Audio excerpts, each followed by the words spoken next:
talked to her coach, Tandra Buford-Bailey, who said she's ready to run 3 rounds, PR, fast times. And so I expect to see her running a fast time here too, as well as we know the Jamaicans are going to be there. They want to sweep, we want to stop them. But it's the tension of being in your first global final. Talk us through how it actually feels compared to you. Everyone can tell you, you run your own race, you concentrate on your own scenario, but how difficult is it when you are lining up with millions of people watching around the world, with 7 other world-class women desperate to beat you? How hard is that in reality to not be nervous? It's a big stage. It is a big stage, and you have to stay in yourself. You have to have those blinders on to say, you know what, I worked all this time to get here. I'm not going to put that to make it like that didn't count. I did this for a reason, and I'm here for a reason. Now I just got to execute what I've been taught. That's what it takes to become a world and Olympic champion. Elaine Thompson-Herah knows. Magnificent triumph last year in Tokyo to go double gold over the 2. She's won the 100-metre title twice, but never the world's. Fraser Price, could she go back-to-back 100 and 200-metre titles?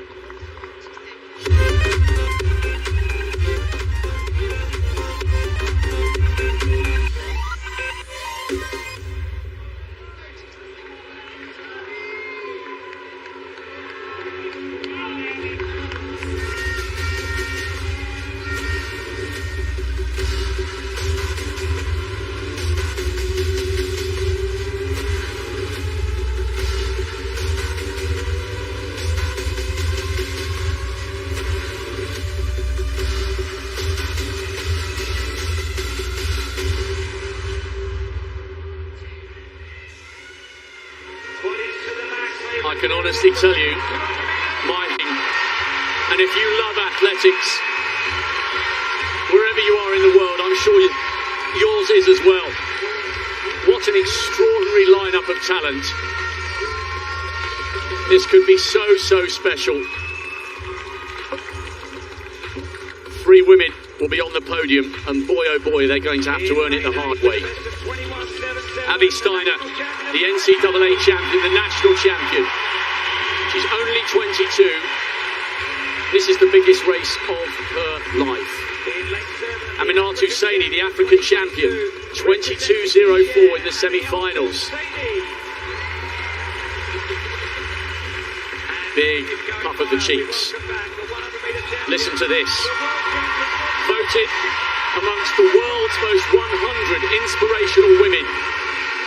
Is it to be gold in the 2 as it was in the 1 for Fraser Price? Tamara Clark, her first global final as well. What a stage and what a position. Can she hold her nerve? Bronze in Rio, bronze in Doha, bronze in Tokyo. She's got 1 silver here in Eugene. She only wants 1 colour though, it's gold. Sherika Jackson in 4. The defending champion, Dina Asher-Smith, equalled her national record in the 100 metres, and it still wasn't good enough for a medal. She'll need to do so again. The Olympic champion, the 2nd fastest 200-metre runner in history. How close will she have to go to that time to lift this title? The 4-time Olympic champion has never won a world indoor or outdoor crown. Kambunji's won an indoor crown at the 60 in March, brimming with confidence. She goes in 1. Take a moment to savour this wherever you are in the world. The Olympic champion, the defending champion, the former champion, the fastest woman in the world this year, and a group of first-time global finalists looking to tackle and tame 2 all-time greats. This race has everything and everyone.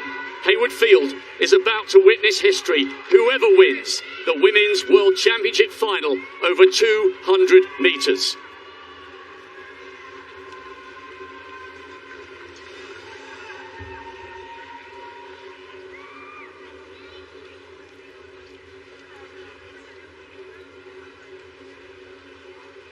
Set. Ready. rarely has there been such a sense of expectation and anticipation ahead of a 200-metre final. Shelly-Ann Fraser-Pryce has got out well. Jackson now coming through. Thompson, Herah and Dina Asher-Smith have got a lot to do. Asher-Smith is coming into the mix. Now Sherika Jackson coming up onto the shoulder of Shelly-Ann Fraser-Pryce. At last, it's Jackson's turn to be the queen of sprinting. 21.46. She becomes the fastest living woman on earth. And at last, after so many bronze and silver medals, it is a glittering gold for Sherika Jackson. And how they will celebrate that back in Jamaica. We already know Thompson Herah is one of the greats. We already know Fraser-Pryce is one of the greats. But tonight, it was the turn of Sherika Jackson, and she delivered just when she needed it the most. Fraser-Pryce takes the silver, not quite to be the gold that it was in Moscow 9 years ago, and the crowd have just applauded Dina Asher-Smith because the defending champion is on the podium once more. She came through past Thompson Herah, who was run out of it in the end in a roundabout 6th or 7th place. But that was a brilliant run. I thought Jackson would win it, and guess what? She came ever so close to breaking the world record. It's on the cards, not tonight. She might do it this season, but how sweet is this for Sherika Jackson? She withstood the pressure of the Shelly-Ann Fraser-Pryce rocket speed start, and Jackson came through for the title.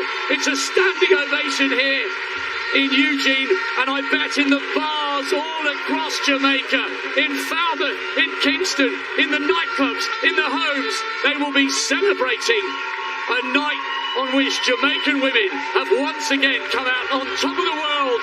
But it's silver this time for Fraser-Pryce, and the gold for Jackson. Boom! That was a great race. You talked about Shelly-Ann getting out. She got out the blocks. Sherika did not lose her composure. She knows she has that closing speed. We talked about it earlier in the week from the 400 and the 200 and the 100. And she came home strong, lifting and dominating that race. 21:45.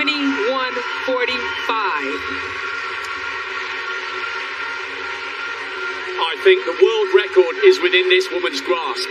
She has just become the fastest living woman on earth. Second on the all-time list.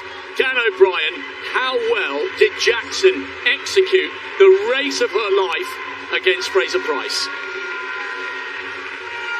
Well, guys, I'm trying to think over these blowhorns. The Jamaican blowhorns have been going for 5 minutes straight here, but it was absolutely masterful. That last 100 meters, you knew Shelly-Ann Fraser-Pryce was going to get out to a big start, and a lot of times the athletes who get out to those big starts, they make the race possible for everybody else.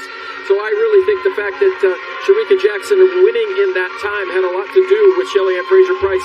But the last 100 meters and the 200, it's all about guts, and sometimes your heart has got to be bigger than your legs and your lungs. And I think Sherika Jackson's heart was the biggest part of her body tonight. Brilliant run from Asher-Smith, 22.02. Saney wasn't too far away from the podium.